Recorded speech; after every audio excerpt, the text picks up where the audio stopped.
প্রকৃত মুসলমান না হইয়া মৃত্যুবরণ তোমরা করিও না। ও মুসলমান ভাই, এই দুনিয়ার ভিতরে আমিও থাকবো না, আপনিও থাকবেন না। এই দুনিয়া থেকে বিদায় নিয়া সকলকে অন্ধকার কবরে যেতে হবে। ও মুসলমান ভাই, আল্লাহর গোলাম, যখন আপনার আমার নিঃশ্বাস যখন বন্ধ হয়ে যাবে, তখন আপনাকে আমাকে ওই দামি বিছানা থেকে নামাইয়া মাঠের ভিতর রাখবে। ওরে মুসলমান ভাই, ওই দিন আর বেশি সময় নাই।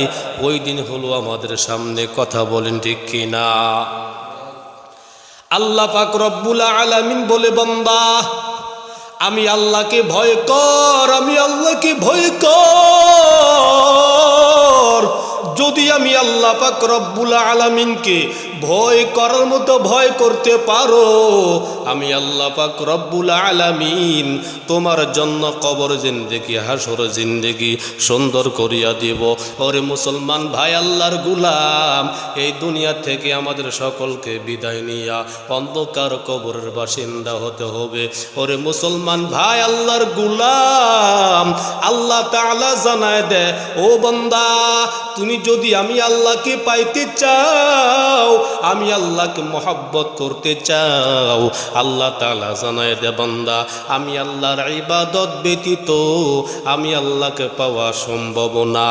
ও মুসলমান ভাই, আল্লাহর গোলাম, আল্লাহ পাক রব্বুল আলামিন আপনাকে আমাকে পাঠাইছেন একমাত্র আল্লাহর গোলামি করার জন্য, আর অন্য কোনো উদ্দেশ্য নয়।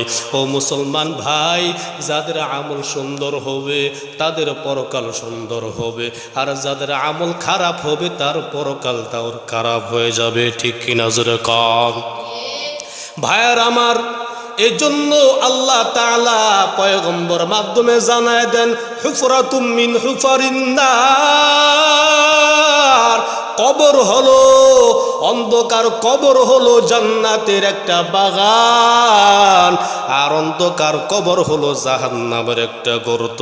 ও মুসলমান ভাই, আল্লাহর গোলাম, যদি আমল ছাড়া অন্ধকার কবরে যাওয়া হয়, ওই কবর ভিতরে জাহান্নামের আগুন ছাড়া আর কোনো কিছুই থাকবে না। ও মুসলমান ভাই, যদি আমি আপনাদেরকে জিজ্ঞেস করি, রে ভাই বলো তো, আমরা সাপ দেখিয়া ভয় পাই কি পাই না? আমরা সবাই বলবো আমরা সাপ দেখি আমরা ভয় পাই। ভাইয়ার আমার, আমি আমার মাদ্রাসায় আমার ছাত্রদেরকে আমি জিজ্ঞেস করলাম, এই ছাত্র, যদি এইখানে রাসেল ভাই এবার সাপ যদি এইখানে আসে, তোমরা কে সাপটাকে তোমরা ধরতে পারবা? তখন আমাকে ছাত্ররা জবাব দেয়, হুজুর আপনি আমাদেরকে সাপ ধরতে বলেন, এটা তো অনেক কঠিন কথা। হুজুর, রাতের অন্ধকার যদি আমাদের পায়ের নিচে একটা ব্যাঙ যদি পড়ে যায়, তাহলে আমরা এক লাফ দিয়ে 3-4 হাত উপরে আমরা উঠিয়া যাই, ঠিক নেই? ভাইয়ার আমার, আমরা মানুষ সাপ দেখিয়ে ভয় পাই, কিন্তু আল্লাহ না করুন যদি আমল ছাড়া দুনিয়া থেকে বিদায় নাও, যদি আমল ছাড়া দুনিয়া থেকে বিদায় নাও, অন্ধকার কবরের ভিতরে আল্লাহ তাআলা ফেরেশতাদের মাধ্যমে 99টা সাপ আল্লাহ তাআলা গলার ভিতরে পেঁচায় দেওয়া হবে।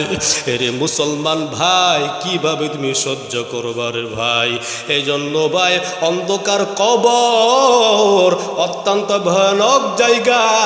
এই জন্য আল্লাহ তাআলা জানায় দেয়, ওয়ালা তামুতুন্না ইল্লা ওয়ালা তামুতুন্না ইল্লা ওয়া আনতুম মুসলিমুন।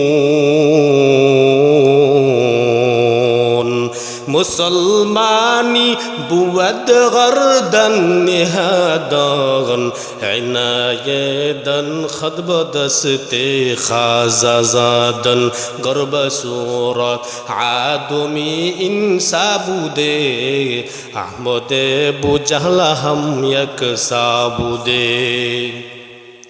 কবরের চিন্তা, কবরের পেরেশানি আপনার আমার অন্তর ভিতরে নাই। এজন্য আপনার আমার পরকালের কোনো চিন্তা নাই। কেন চিন্তা নাই? পরকালের যে একটা ভয়ানক জায়গা, ওই পরকালের দিন ভয়ানক জায়গা, আল্লাহর সামনে দাঁড়াইয়া হিসাব দিতে হবে, ওই ভয় আপনার আমার দিলের ভিতর নাই।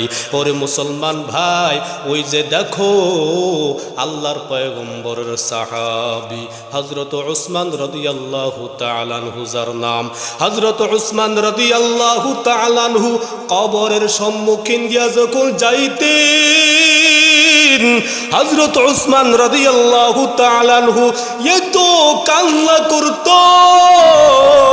হযরত উসমান রাদিয়াল্লাহু তাআলা আনহু কান্না করিয়া করিয়া বেকরার হয়ে যাইতো।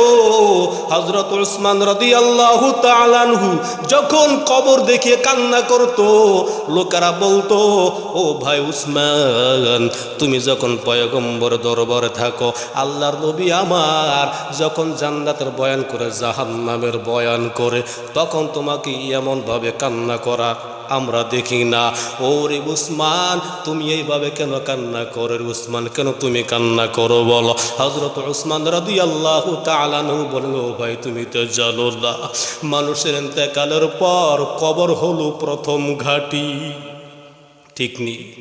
কবর হলো প্রথম ঘাঁটি। ওই কবর যদি আমি নাজাত পেয়ে যাই, তাহলে বাকি আমার হাসর আমার সুন্দর হবে, মিজানের পাল্লায় আমার আমল ভারী হবে, আমার সব জায়গায় শুধু আসান হয়ে যাবে আমার জায়গা। আর যদি আপনার আমার আমল যদি খারাপ থাকে, এর মুসলমান ভাই, কবর ভিতরে ধরা পড়তে হবে, হাসর ময়দানে ধরা পড়তে হবে। জাহান্নামের আগুন আপনার আমার জন্য রেডি হয়ে আছে, কথা বলেন ঠিক নি? এই জন্য ভাই, আল্লাহ পাক রব্বুল আলামিন আমল করনেওয়ালা বান্দাকে বড় পছন্দ করেন। আল্লাহ তাআলা জানায় দেন, আল্লাযী খালাকাল মাউতা ওয়াল হায়াতা লিয়াবলুয়াকুম আইয়ুকুম